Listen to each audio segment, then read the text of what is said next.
Yeah.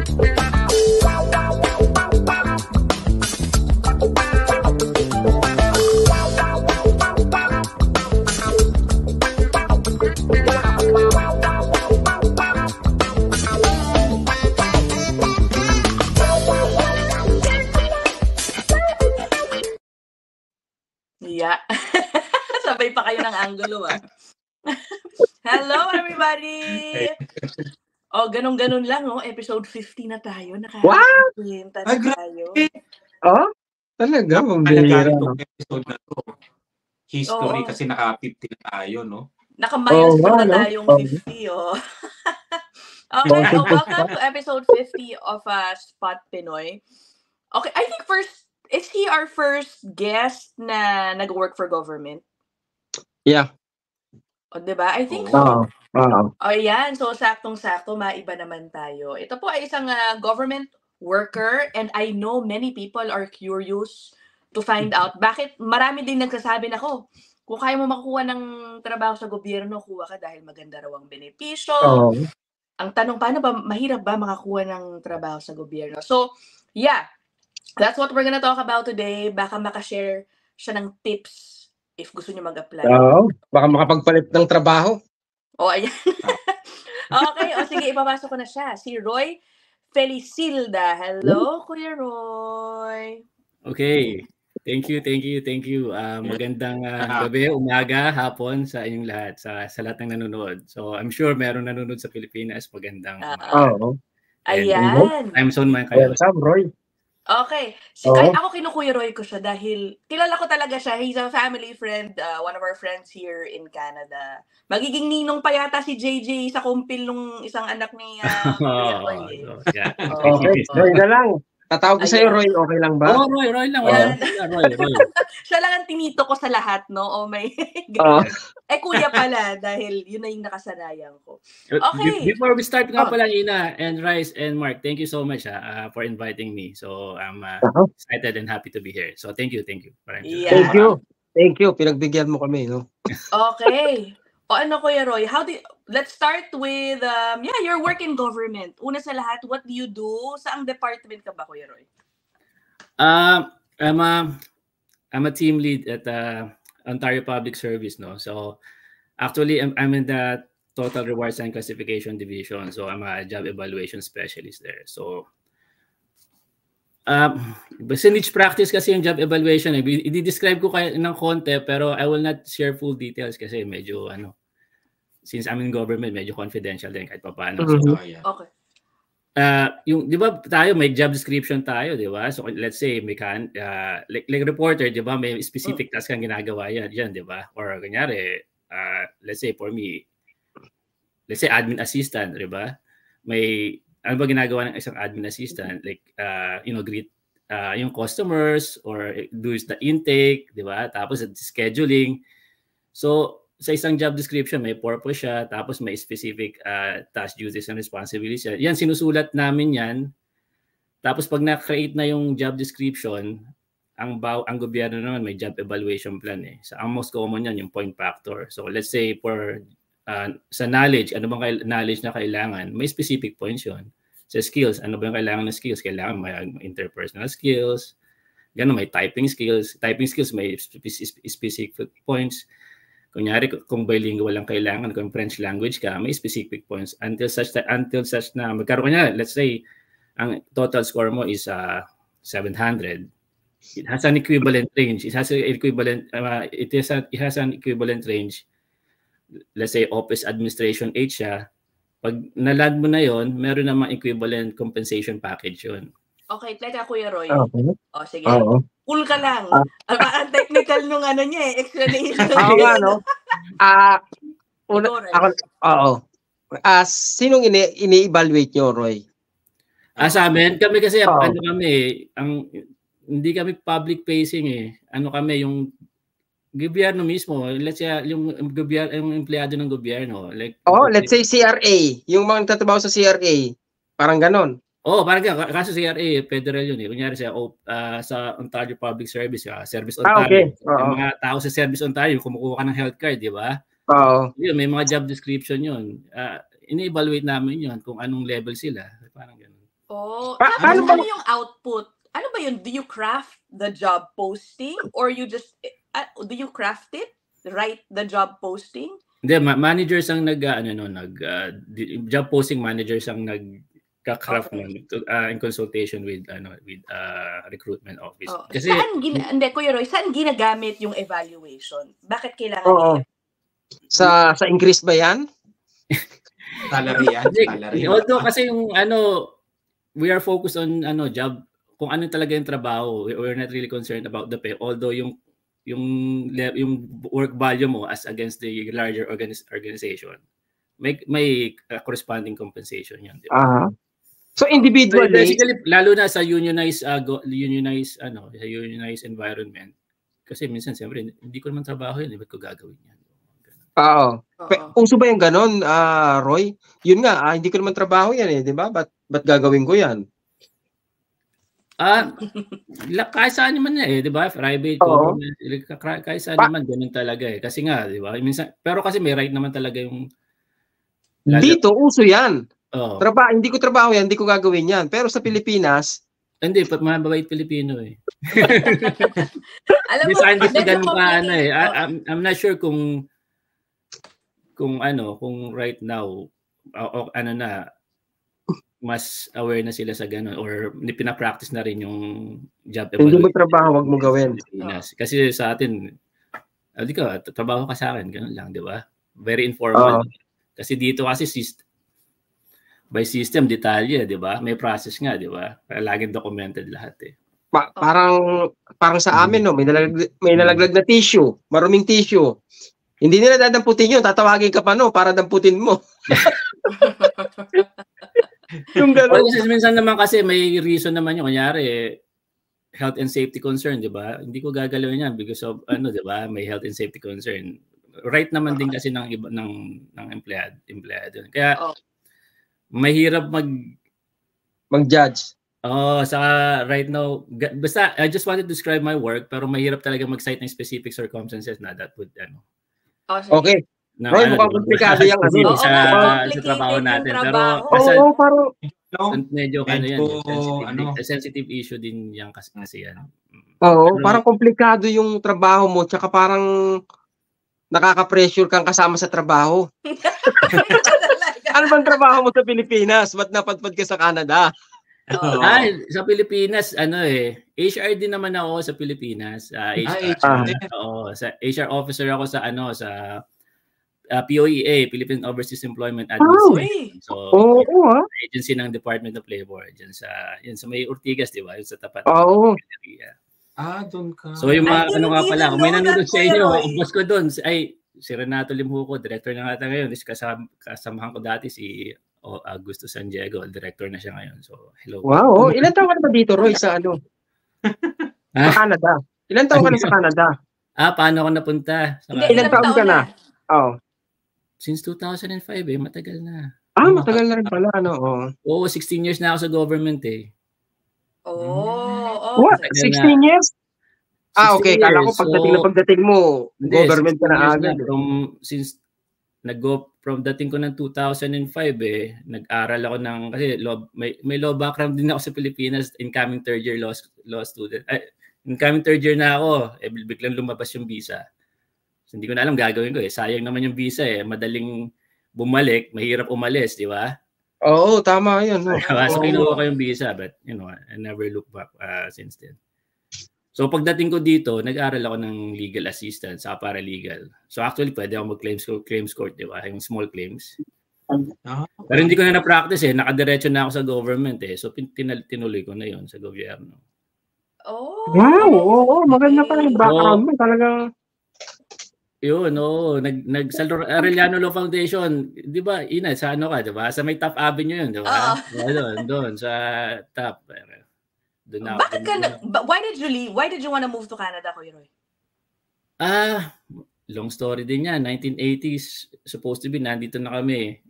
Parents ko, parang gano'n. But for some reason, hindi natuloy Hindi ko na rin inusisa yung parents ko noon Kasi at that time, plant manager naman ang tatay ko dyan sa yung Granny Goose or Cornets Chips, alam niyo yun? Ayun, di Oo, ba? Yun. yun, oo. Sa ano yan eh. Saka Alaska, yung milk, pag-aari ng mga uitingso yun eh. So, maganda naman yung ano, di ba? Hindi naman mahirap, hindi naman mayaman, okay lang din naman, di ba? So, parang siguro hindi na umalis yung tatay ko, no? Pero, parang na-disappoint din ako kasi we're preparing din eh, at that time eh. So, teenager ako, alam, may Canadian flag na ako sa kwarto ko eh. Oh. So, nung pag-graduate ko nung college, wala lang, nagtrabaho ako sa POEA, di ba? Tapos, nag-aral na ako. Pero pinasa ko pa rin yung application ko. Yun nga, bigla, magte-third year na ako sa Arellano eh. Tapos yun, lumabas. Yung visa. Landed PR ka na, Roy? Oo, landed PR na ako nang dumating. Oo. I see. How did you land the government job, Kuya Roy? Kasi parang not right away, ano? Parang may lagi dun sa time frame na binanggit mo. Dun sa pagdating ko 2005, nag-aral ako, 'di ba? Na legal assistant, paralegal, tapos nag-ano ako noon eh. Nag-aaral ako sa gabi tapos nagtatrabaho ako ng yung sa mga subway na ano, sa subway may mga international news stand. Nagbebenta ka ng ano, 'di ba? Sa convenience store, 'di ba? Parang ganoon, parang ganoon lang. Ayun, so ganoon. Sige.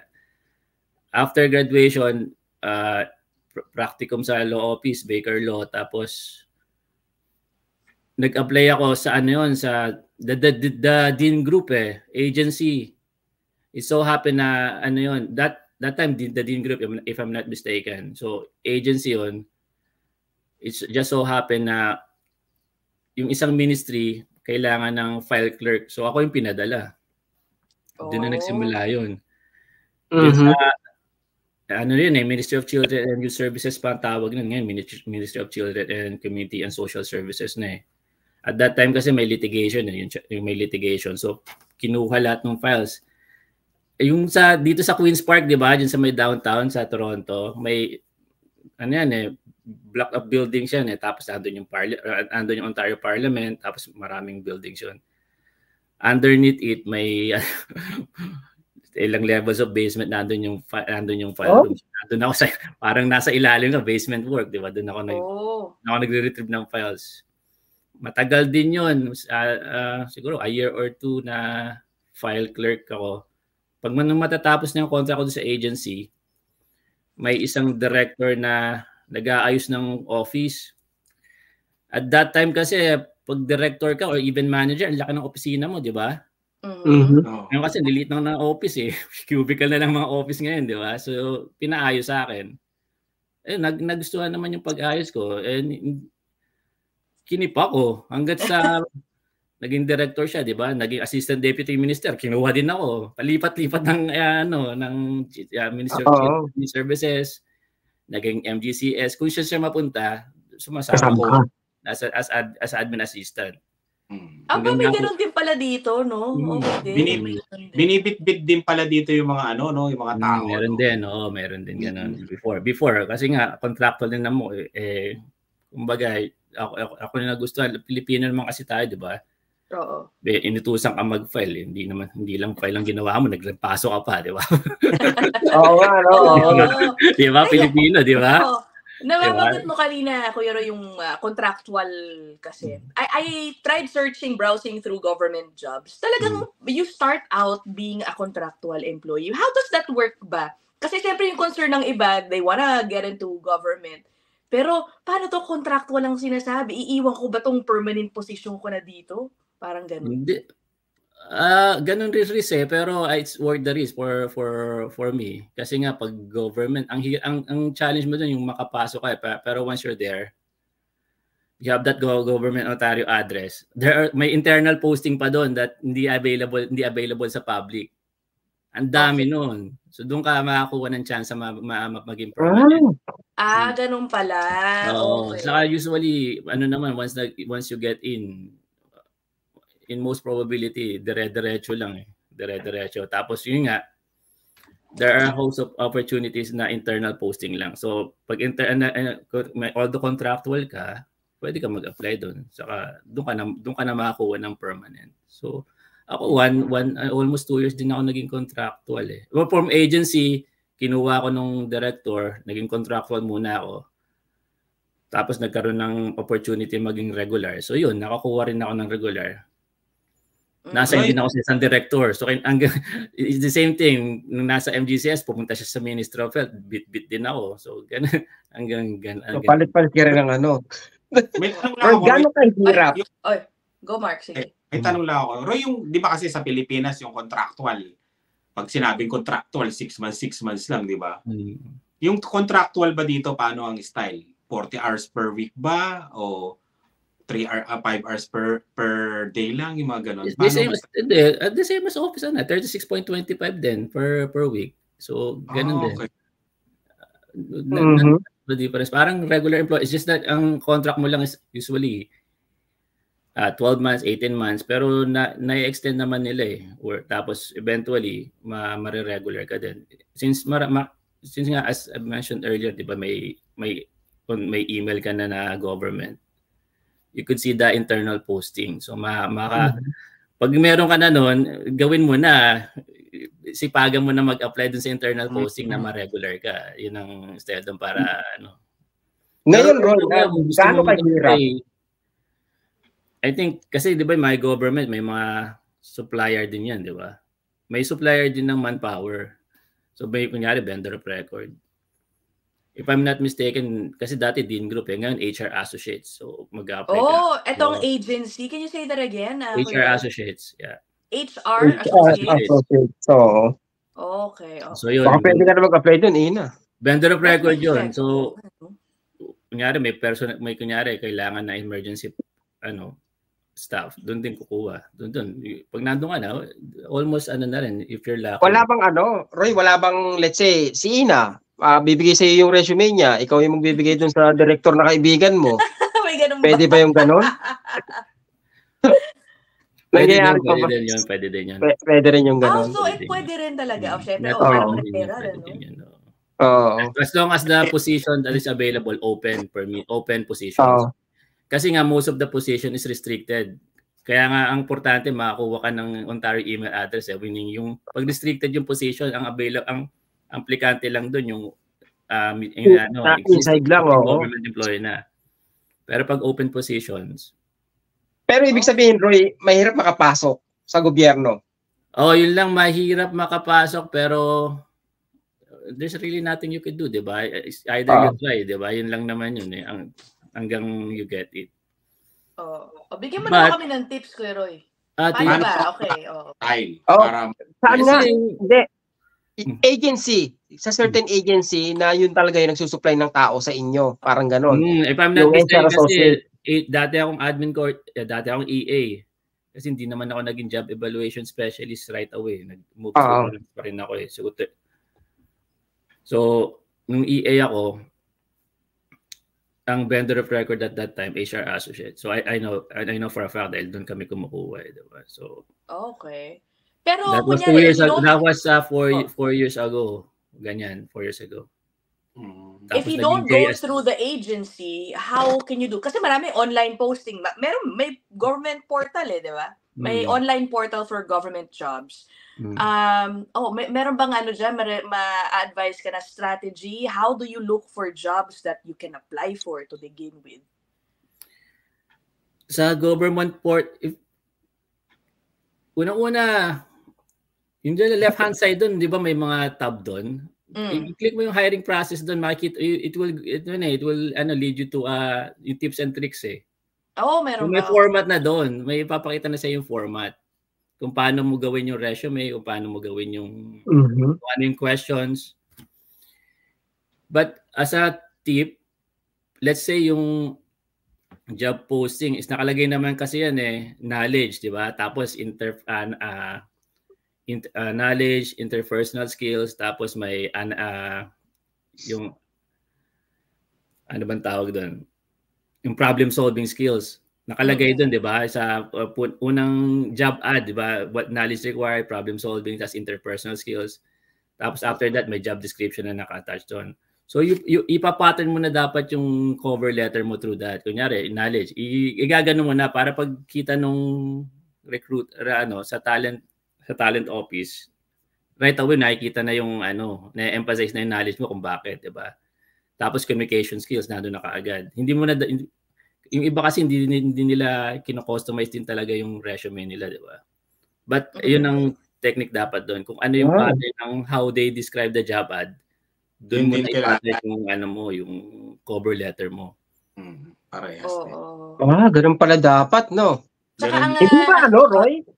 Hindi pa yung selection ng resume is computerized na certain words na dapat mong ma-hit o talagang sinasala isa-isa? Sinasala yun isa-isa.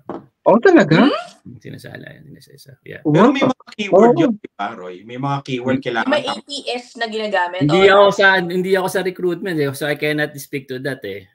Pero as a team lead, just recently nag-hire kami, di ba? Open position yun. Job, pinorward sa amin yung na-shortlist na nila. Pero na-shortlist na nila, pero 400 plus din yun eh. Tapos sinala namin, tapos I gave input dun sa manager. Shortlist na 400? Mga keywords. Tapos inisa-isa nyo. Ganon. No? Okay. Inisa. So, ganon. So, yung 400 na yun, ilan lang ang kailangan nyo doon? 8 din naman. Why? 8 ata or 7, parang ganon, 7. Madugo pala, no? O kailangan may experience ka, may knowledge ka na talaga dun sa ina-applyan mo, parang ganon, Roy. Hindi naman, basta transferable skills, pero kasi nga very competitive ang ang labor market di ba? Oo. Iba't ibang from other countries, di ba? Alam mo naman, diverse yung natin dito sa Canada. Yeah. So, may South Asian, may Filipino, may graduate dito sa Canada, di ba? Mahirap na, no? Na nabigay sa akin, basta apply ka lang ng apply. Parang apply ka lang ng apply, yun lang eh. But once hindi ko rin masabi, there's no magic, di ba?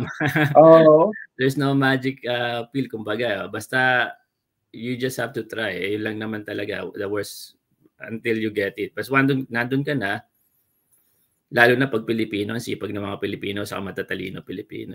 Talagang world class talaga. So, they get it. Meron nga ako, di ba, yung mga student visa, di ba? May nag-apply student visa lang sa amin. So, ngayon, specialist na, di ba? Nice.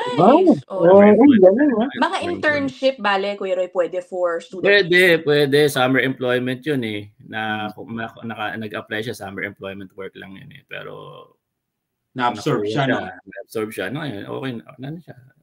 PR na siya. Ay, hindi ko pinakailangan yung status. Basta lang kami, kumbaga, as far as her qualification is concerned, as to the job posting, qualified siya, pero yung mga work status hindi ko na okay. Merong kwento dito dyan eh. Gusto niya talaga mag-apply doon sa government agency dito sa sa Regina. Ang ginawa nung Pilipino, malapit doon, kunyari yung trabaho niya, dadaanan lang yung opisina na yon. Araw-araw naglalagay siya ng resume. Araw-araw. Sa kulit siguro niya, sa dami ng resume niya, na-hire siya. Yun talaga. Sinabi talaga sa kanya na kaya ka na-hire, kaya ka namin tinanggap kasi araw-araw yung resume mo na dumating dun sa How long? Basta matagal. Araw-araw naglalagay lang siya. Yun, ko yung kwento na yun. Kung ikaw yung hiring officer, ano kaya papasok sa isip mo para i-hire yun, no? Ibig sabihin, masigasig. Gustong-gusto niya yung trabaho. Araw-araw. Ganon. Pero it could go both ways di ba? Para makukuhan, makita na gustong-gusto mo yung trabaho. Or posibleng, ito. Ano ba ito? Di ba? Baka ganon eh. Siguro somehow, rin siya, kumbaga, ano bang tawag dito? Ano rin yung capability niya sa trabaho. Yung, na-meet niya rin. Ganun din yun. Of course, din. May process din, di ba? Depende. Ito, makulit eh. Tanggapin na kaya natin to para... Araw-araw niya. Roy, ilang Pilipino kasama mo sa trabaho, Roy? Meron ba? Meron. Kami. Yung isa, yung student visa na yun. Tapos, yung mga senior dati na nag-retire na, may nag-retire na eh. Pero right now sa team namin na 8, ilan pa kami? Around 30, dalawa kaming Pilipino. Pero before tatlo, ngayon dalawa na lang kami nag-retire ng isa eh. Oo, ang dami nag-evaluate, no? Pero ano lang, basta talagang maano eh, basta ang importante talaga ma-in ka eh. Once you're in, andun na eh. Oo. Tapos mag-upgrade ka na lang kasi mag-upgrade ka na lang na mag-upgrade kasi ako nag-UFT pa ako eh. Oh, University of Toronto. Oo, nag-UFT pa ako eh, sa HR. So hindi rin ganun ka kasi 'di ba? Na-in ako as file clerk, 'di ba? Tapos admin assistant, tapos admin coordinator, tapos EA. Yung mga let's say ito truth naman factual naman 'to eh. Like pagka visible minorities medyo mostly office administration ka na type na napupunta, 'di ba? Hindi ka maka-break into sa policy side, sa HR side, 'di ba? So to break into that to that job family, sometimes you have to upgrade. Oh. Kaya nag-upgrade ka. Kaya nag-upgrade pa ako. So once na may andito na may UFT na, di tanggap na, wala nang di ba? May ganun hindi even if you studied yung tinuloy mo yung law, 'di ba? Parang bakit yun hindi nila kinount, Kuya Roy? Ayun hindi. Or because in the same field pala ng work ang hinahanap. Ano ba? That HR din eh. Mahirap yung alam naman natin yun, pagka sa Pilipinas hindi nare-recognize, 'di ba? So although ngayon yung law ngayon may bridging program na sa York sa UFT. Once kasi ang hirap sa akin na hindi naman ako law graduate eh. Incoming third year lang ako eh. 'Di ba? Oo. Pero once na graduate ka na ng law sa Pilipinas, yan na may bar ka na, at least bridging program na lang ang kakailanganin mo. Sandali na lang yun, tiisin mo na lang, magiging abogado. Si Emma, wala nga bang rito? Walang bar? Dito, walang bar exam? Meron. Pero baliktad. Sa Pilipinas kasi, you take the bar and then you take the bar first, abogado ka na. Dito kailangan mo yata mag-gain ng may certain number of years na experience in the law firm before you can take it. May ano ka pa. Okay. Oo, may ganun eh. So, ibig sabihin, nag-ano ka na, nag-practice ka na. So, depende rin ata sa province eh, kung ano yung regulation eh. Ayun. Sa Ontario Bar Association, depende rin sa lugar ng di ba? Kasi naisip ko si Emma, di ba? Nag-ano na siya, articling eh. Parang yun na lang daw yung kulang niya para maging na siya. I think tapos mag-e-exam siya. Mag-e-exam pa ba? I think so. I think so. Ewan ko I think so. Oo. I see. Kuya Roy, bakit marami bang nagkakandara din magtrabaho sa gobyerno? Benefits, yung mga ganyan, makakabigay ka ba sa amin ng comparison or idea why? I could give you kung ano yung mga, let's say, sweldo, pero in konting benefits, kasi I can speak only for MCP. Sa akin kasi yung MCP. Sa'yo. Sige, yung sa'yo. Depende kasi yan kung saan kang group eh. Let's say, kung yung bargaining group mo eh, kunyari OPSO ka or AMAPSO ka. Pero for me, management compensation plan ako eh. So, more of the management group. Pero yung, let's say, public knowledge naman when you go to the government portal, diba? So, makikita mo naman yung salary doon, mas mataas talaga, diba? Let's say for admin assistant, ang starting niyan 26 per hour.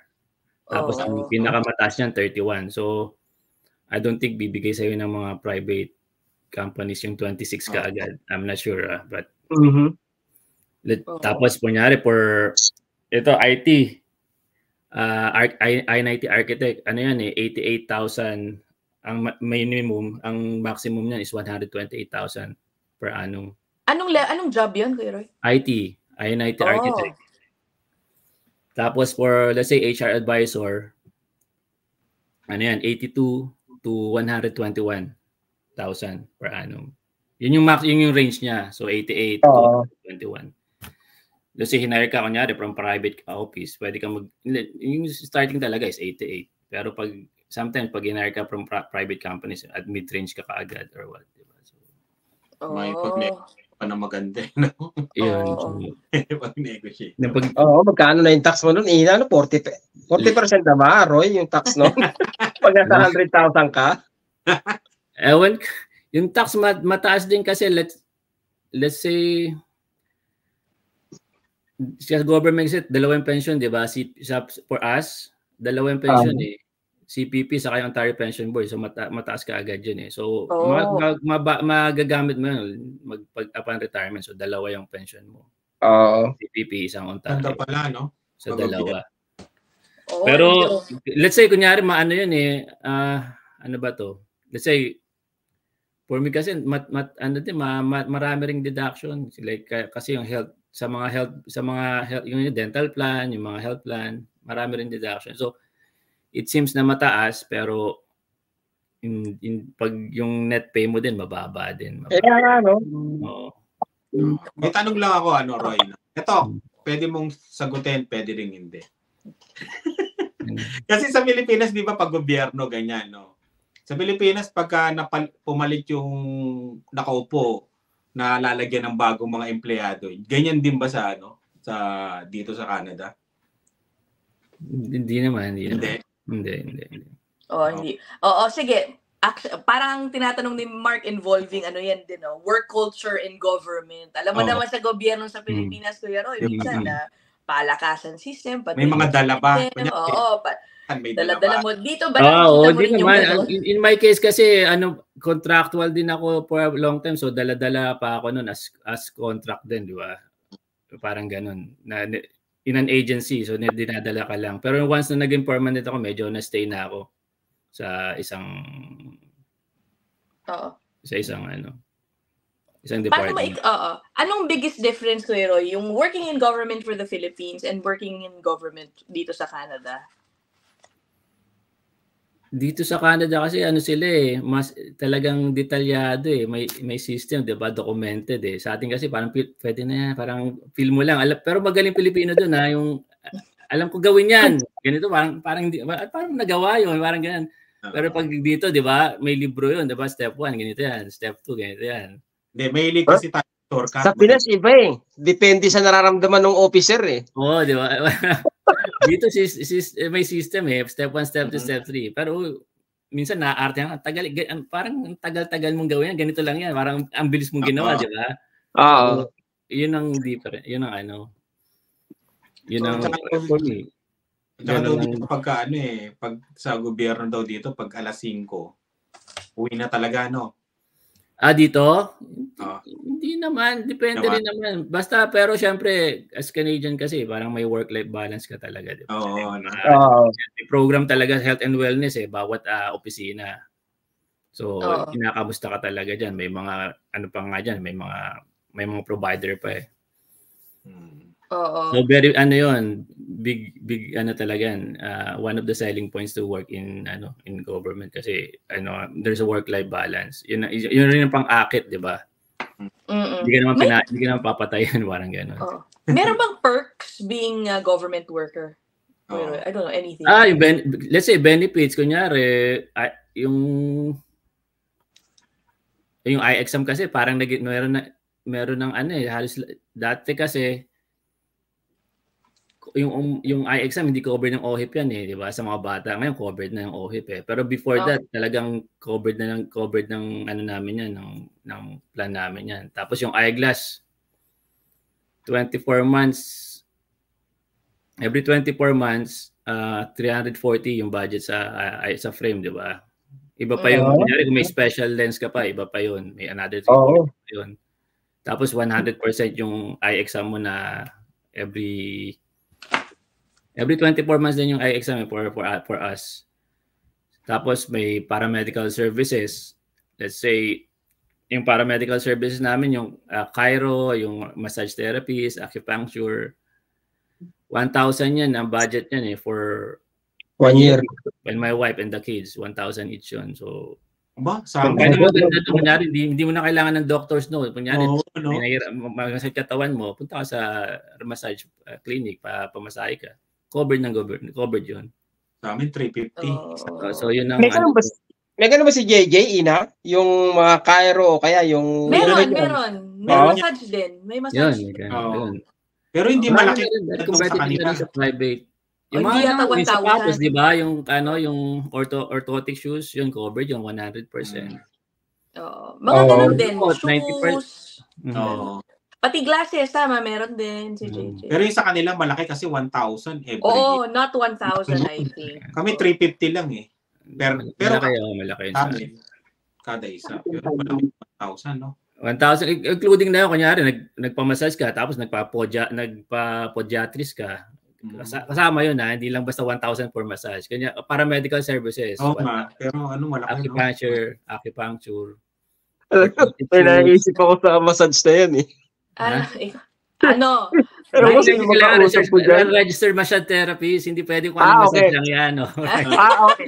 Kailangan register. Sabi nila, yung massage na may happy ending eh. Ano ba yung happy ending? Ay, kikilitiin ka? So yung drug plan din, maganda rin eh. 90%, I think, halos wala pagka na-hospital yung mga anak ko, halos pagka yung mga antibiotics, halos $2, $1 lang binabayaran ka eh. So 90% ata yun, if I'm not mistaken. Oo, ang laki, no? Tadalapil nga, covered eh. Roy, maraming lip. Alam mo yun? Ano yun, Kuya Roy? Yung Tadalapil. Kung sinong minors dyan, alam ko may covered. Ano yun? Hindi ko alam. Yung may panlalaking gamot? Ganun ba? Hindi ko. Ito talaga si Kuya Roy. Okay, go Mark. Kami tinatanong yata si Mark. Ano ba yun? Wala tuloy. Inisip ko tuloy kung ano yung gamot na yun. Hindi, yung mga leave.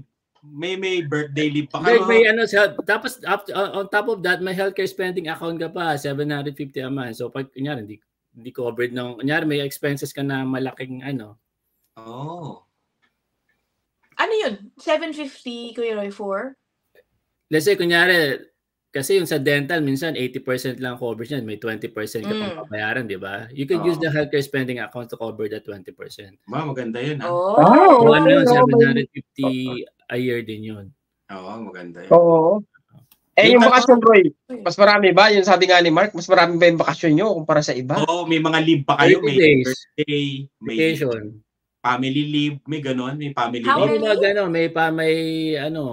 May mga religious leave pa nga eh kung kung Chinese ka or ano. Pero may compassionate leave, depende, pero discretion ng manager 'yun eh. Tapos yung leave talaga, vacation leave 30. Tapos sick leave na 100% is I think 5 days lang eh. Pero yung 75% is 124 days. Na 75. Pero kailangan may mga doctor's note ka na nun. Pero at least covered pa rin, 75%. Parang sa amin din, parang sa Manulife yun, kino-covered pag mahaba na yung leave. Kailangan may doctor's note. Yung parang na-operahan ako, yun, covered yun. Saka i-clarify pala natin dahil merong mga naka-temporary status, yung mga naka-work permit, I don't think they can apply for a government job. Only citizens and PRs ba? Tama ba, Kuya Roy? Student? No. Yung mga work permit. Oo. Ay, hindi ko kabisado yung kasi baka may mga restriction yung mga work permit nila. Hindi ko rin alam. Hindi ko sure. Oh, okay. Ang nasa isip ko kasi I think only citizens and PRs can apply for a government. Baka depende, Ina. Kasi depende, I don't think so because yun nga eh, 'di ba, may mga cases sa amin na student na naka-apply na kuha ng government. Now they're processing their residency. Nagre-require pa kung ang CIC kumukuha pa ng NOC sa amin eh, National Occupation Code. Binibigay namin yung NOC just to process their papers. I see. Sige. Ibig sabihin pwede, no? Pwede. Pwede siguro kasi paano ba to? Si April, di ba? Nagtrabaho siya sa student pa lang siya. Nagtrabaho siya sa ano ba to? Sa hospital, administrative. Hindi, bago yun. Parang sa hukuman. Oo, no, legal assist. Di ba? Estudyante siya, di ba? Tinitignan ko tuloy. But anyway, sabi nila? Pwede ba? Hindi, parang ako lang, naalala ko, when I was browsing through some government jobs, lagi ko nakikita na for Canadian citizens and PRs. Hindi ko alam, baka na-tsempohan lang na yung tinitignan ko mga posisyon. para doon. Oo nga, baka Siguro naman depende sa pwede. posisyon, no? Siguro. Oo. Minsan kasi may security check pa eh. Depende sa posisyon eh. Yung depende yung may pag sinasabi ng security check, ano yan eh. Ewan ko, may mga background investigation pang gagawin bago ka matanggap dun sa particular position na yun. Siguro for that particular job meron. Pero I don't think miski kasi naranasan namin may mga request akong nakukuha na kailangan namin ng NOC for this particular position dahil itong empleyado namin pina-process na yung residency nila. So binibigay namin yung national occupation code para for that particular post, tapos asikasuhin ng CIC. So meron kumbaga. Meron pala akong picture, isa nga lang nakita kong picture sa Facebook ninyo, no, Kuya Roy. Let me show. Ang family picture nila, medyo luma na to. Luma na yan. Ayan, oo. He has 3 kids. Ayan yung kanyang wife, si Ate Ellie. Luma yan. Ayan. Kasi meron din silang YouTube channel, yung Maple Life. Just starting out, as in kaka-start pa lang din nila. Kaya-start lang na, no? Oo. Hindi pa siya searchable. Pagtatsagaan nyo nga lang. So, ayan. Oo. Nilagyan mo na ba ng ano bang tawag doon para maging searchable yung channel mo, Mark? Lalagyan mo ng hashtag eh.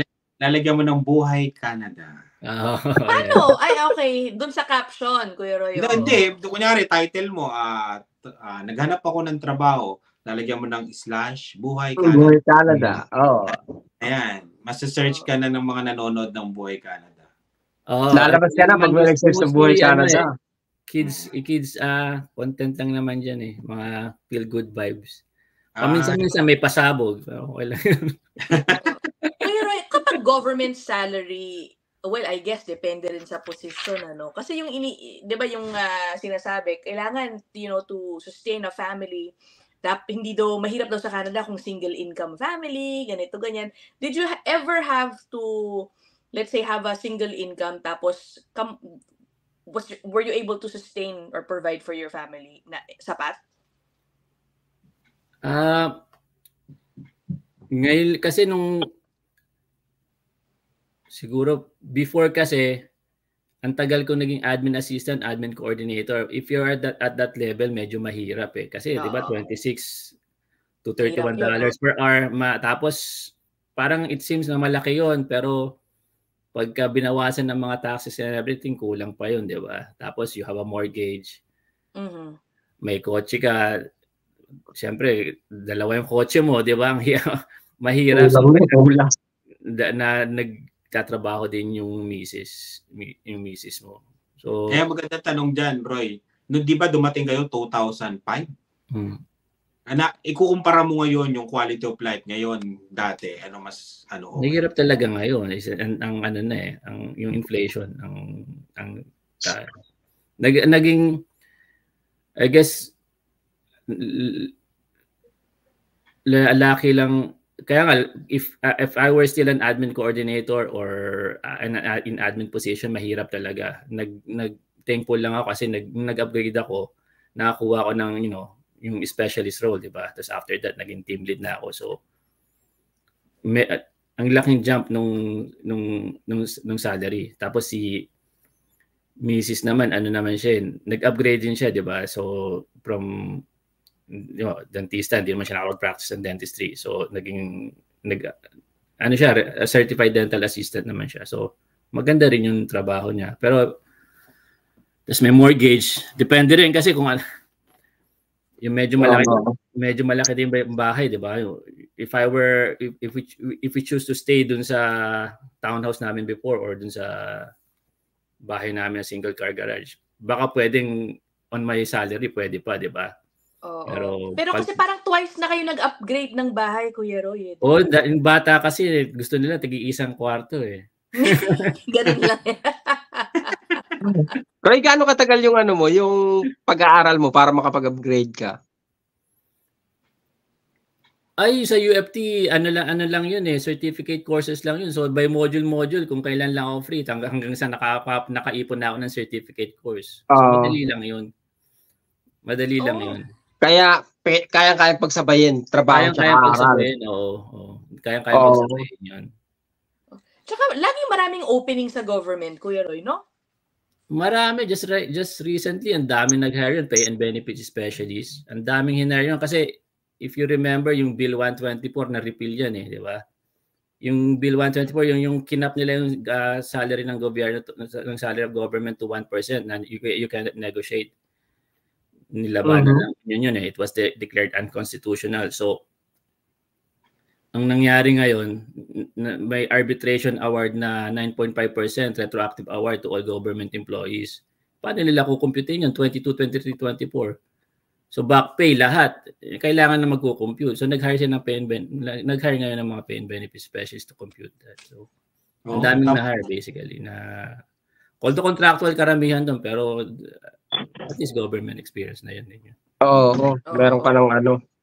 Minsan nakakita kasi ako ng mga job posting, parang yung yung posting date end, minsan nga parang 2026 pa. Bakit ganun? Minsan recurring may mga seasonal post Oo. Tapos may minsan matetenga ka sa pool of candidates for a long time, right? May ganun. Kaya tiyagaan lang din talaga. Tiyagaan din talaga. Talagang yung kwento kanina na tiyagaan niya, di ba? Araw-araw ka ba naman? Ewan ko lang kung... Sa akin na talaga, very thankful kasi nag-apply ako sa agency tapos pinadala ako sa government office. So doon na nagsimula. So hindi rin na parang very thankful. Wala namang masasabi kung diba?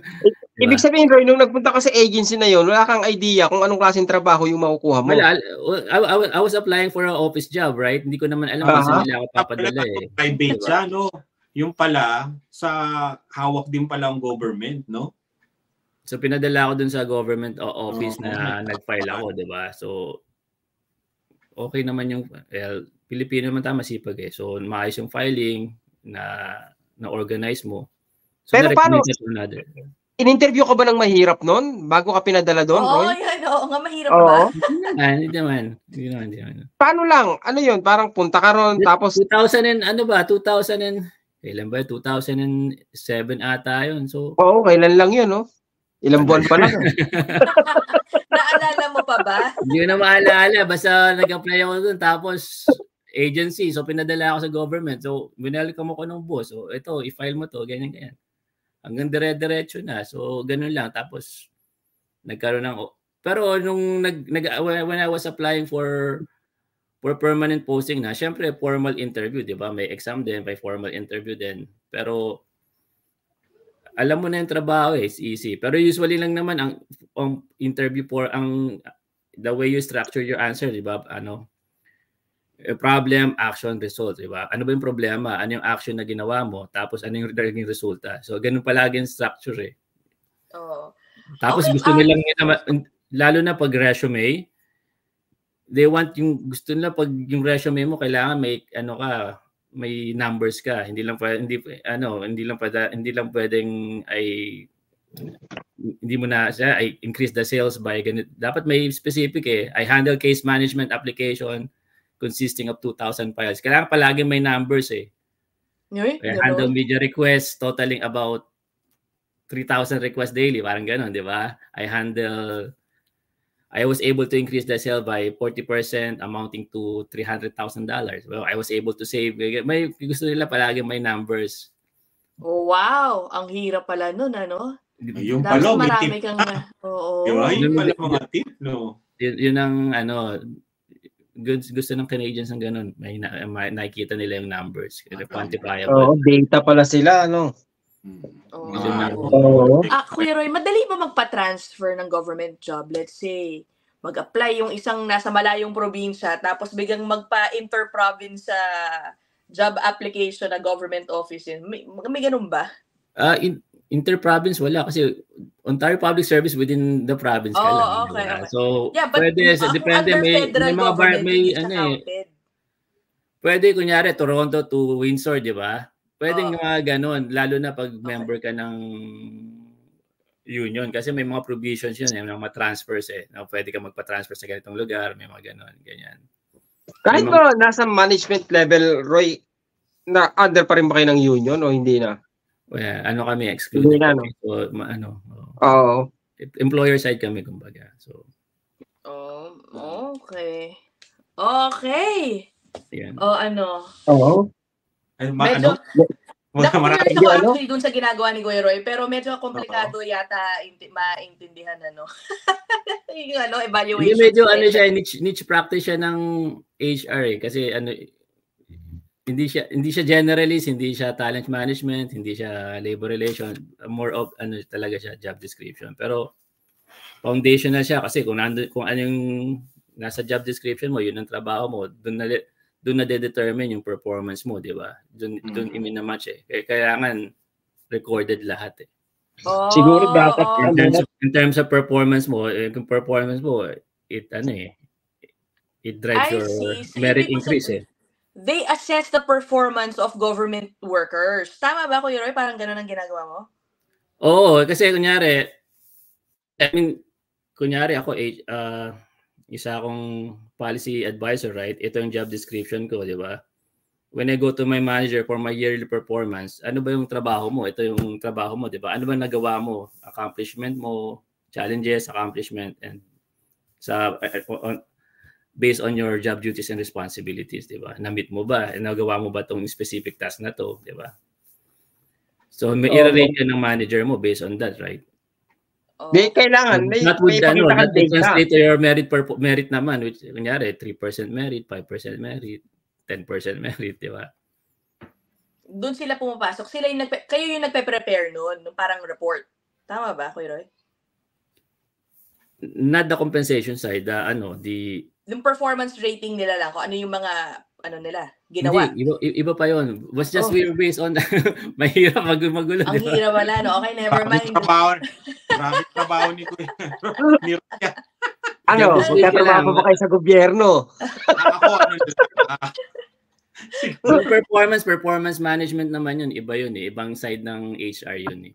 Grabe, no? Parang sa Pilipinas, HR lang yun na yun. Isa lang, di ba? Oo. Sa kanya, iba. Pinag-uusapan nyo ba ng misis mo yung trabaho nyo, Moroy? Hindi na siguro, hindi no? Hindi na eh. Puro dyan. Hindi komplikado. Parang nasa meeting nga ako, palaging sabi ng anak ko, all I could hear is job description, the job description, the job description. Ang dami, di ba? So, and dami nun eh. Ang government, around 50,000 positions eh. So, what? Ang dami. Saka ang maganda kay Kuya Roy, hanggang ngayon work from home ka pa.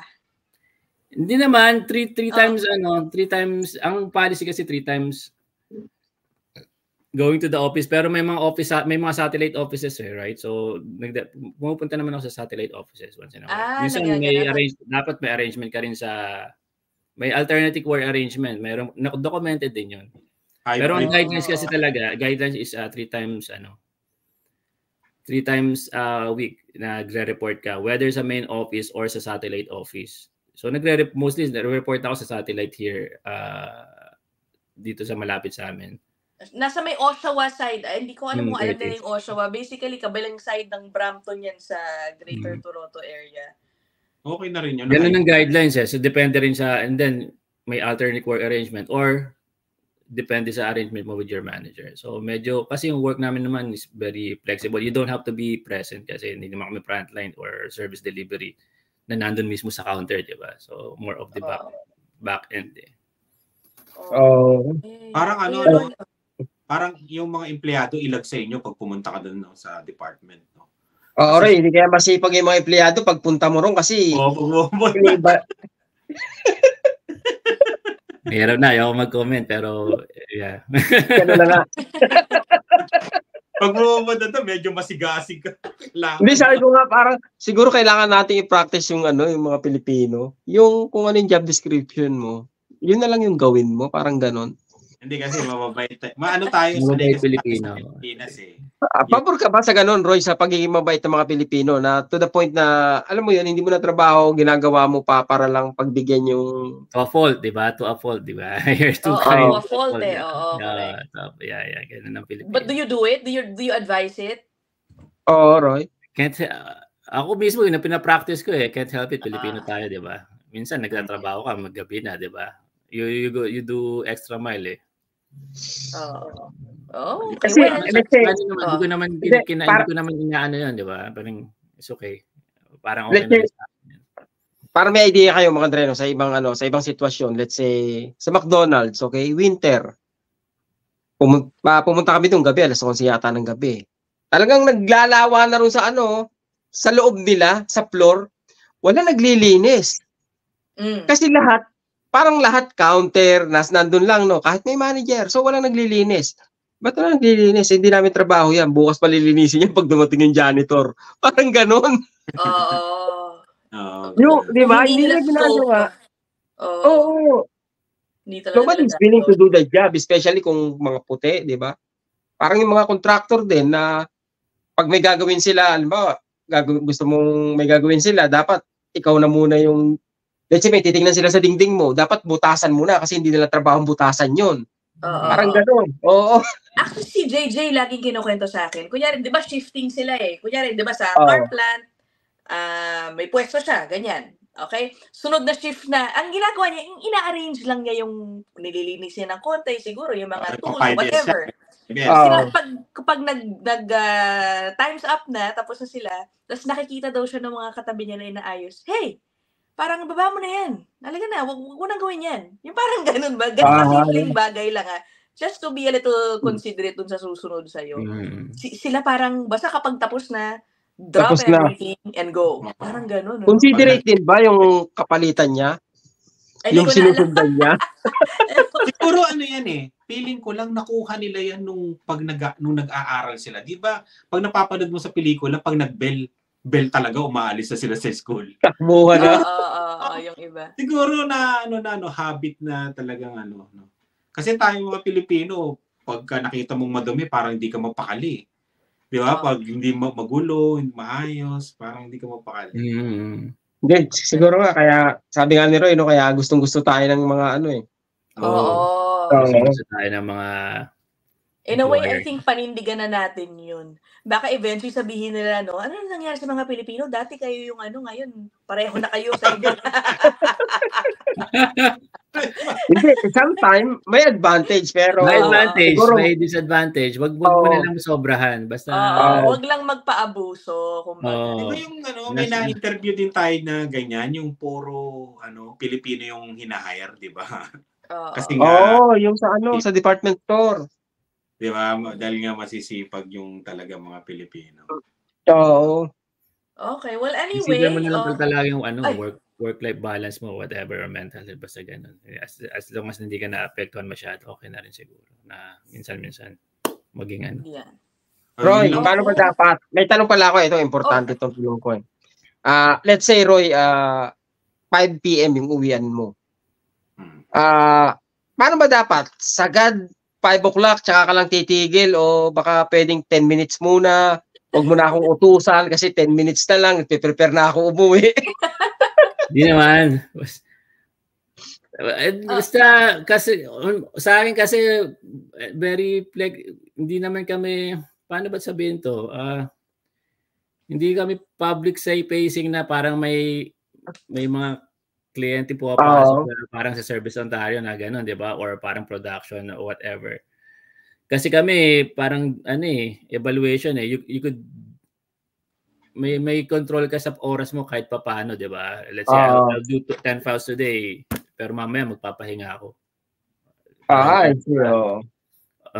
Medyo tinamad ako this afternoon, pero mamayang 12 o'clock, pag tulog na yung mga bata, tatapusin ko itong isang mga files na to. Parang gano'n di ba? So, ganun na lang. Okay. Sa inyo, Mark, ano ba yung style sa inyo, Mark? Pag ganun, 15 minutes, naman yung sa amin. Sa amin kasi, may oras eh. Hanggang 3 lang kami. 2:55, tigil na yung sa system namin. 2:55. Ganun. Kaya ako, minsan ako, 2:50, ganyan. 2:50. Tigil ka na. Baba ka na sa forklift. Pero nakahang yung task. May task kasi yun sa computer sa forklift. Nakahang yun. Kumbaga, hanggang papunta ako dun sa parkingan ng forklift, nakahang pa yun. Tapos pagdating ng 55, tsaka ko lang i-enter yun. Nandun na ako sa doon ko lang ako, sakto pa rin na 55. Ganun. Oo. Pero Tapos yung mga may 5 minutes Pilipino, pa. ibang trabador sa amin, yung iba, alas 3, yung lalo na yung mga bago, yung may mga ibang posisyon. Kasi iba yung posisyon namin sa posisyon nila. Talagang alas 3 yung iba nagtatrabaho. Pilipino Sagad. talaga. Sagad talaga yung iba. Sagad talaga. Baka pag dumating naman sila kasi alas 7 na rin. Anyway. Okay. Kuya Ron, thank you maging so masipag na lang much. tayo. Yun lang yun. Oo, yun o. Wag lang Thank you sobra, so much, Kuya pambira. Roy. Naka-isang oras na rin tayo. Maraming salamat. Oh, no worries. Thank you. Okay. Oo, thank you, Roy. Hindi natin nasabi kanina nung umpisa ng yung sa Calgary natin. Oo nga pala. Oo nga, no, oo. Hindi, mamaya, cut mo na lang, unahin mo na yun. Isingit mo na lang, Mark, dun sa ating... Hindi, kahit sa episode na to, pwede natin ito sabihin kasi mapapanood nila to, wala pang Calgary. Hindi, isisingit nga, unahin, Mark. Ilalagay ko sa gitna, ibig ko sabihin. Lalagay mo sa okay. Cut na lang din to. Okay, we'll end episode 50 here. Maraming salamat. Sana nakakuha kayo ng tips about if you wanna apply for a job in government. Thank you, Kuya Roy. Sige, that's it for episode 50. Thank you so much again. Thank you. Grace and Mark, thank you so much. Thank you, Roy. Bye.